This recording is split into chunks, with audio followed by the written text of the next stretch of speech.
I want to talk a little bit about the game cases for the Sega Genesis. You know, back in like the early life of the Sega Genesis, all the game cases had like different designs. Like PTO would have a different style than Master of Monsters, and Master of Monsters would have a different design than Rocket Knight Adventures. But by the time Sega released Sonic the Hedgehog, they tried to have some sort of standardized standards for the Genesis game cases. For example, the black borders sort of carries on with the Sonic the Hedgehog 2. So Sonic the Hedgehog 2 had more of a plaid look to it. And they will also have the Sega Genesis logo up top, which is missing from BTO and Rocket Knight Adventure. Looking back in it now, these two would probably be like bad examples because they were released in 93 and this was released in 91 and 92.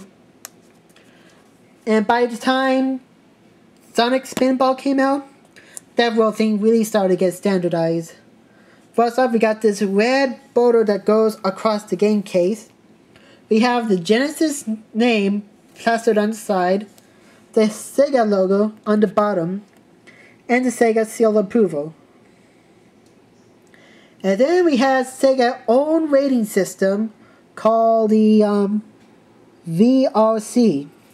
Now this was created sometime before the ESRP came into creation, because it was created because of the controversy, at least in America, of Mortal Kombat.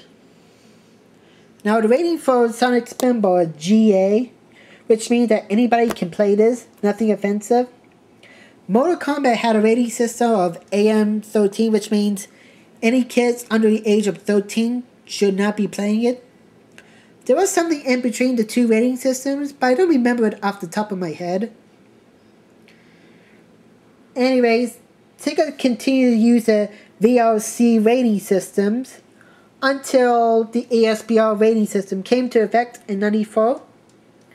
As you can see here, Sega Classic Columns has the ESPR rating of kids to adults, which was the only version of an E rating.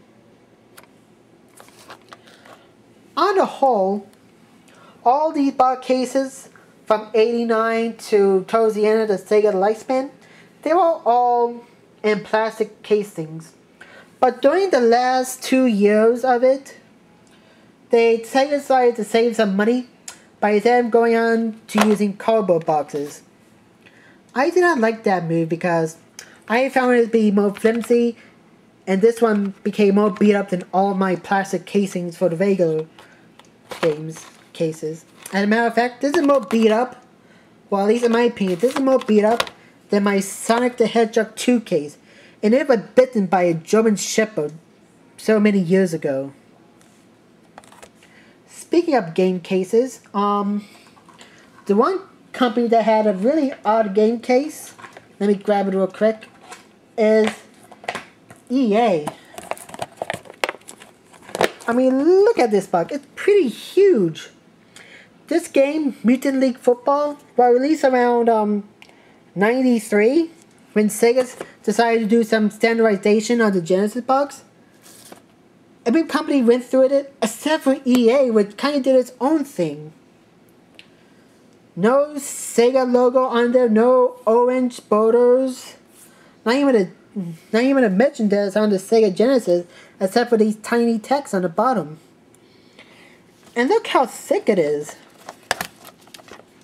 Hold on, let me find a case that's not bitten up real quick. Look how thick the case is for EA game compared to the regular Genesis. Look at that. It's like it's a glutton. If you thought the game case was big, take a look at the game itself. It's tall, and it has this real EA tab on the side. There's not even a Sega Genesis seal of approval on here. That's EA's old symbol on there. And let me pull out a Genesis, like a licensed Sega Genesis game.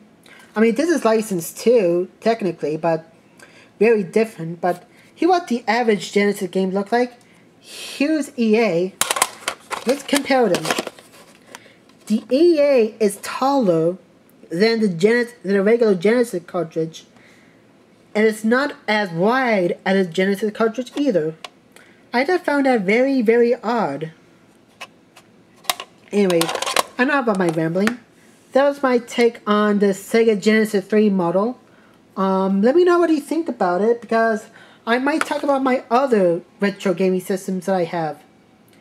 Anyways, thanks for watching my little rant / review of Genesis 3. See you next time.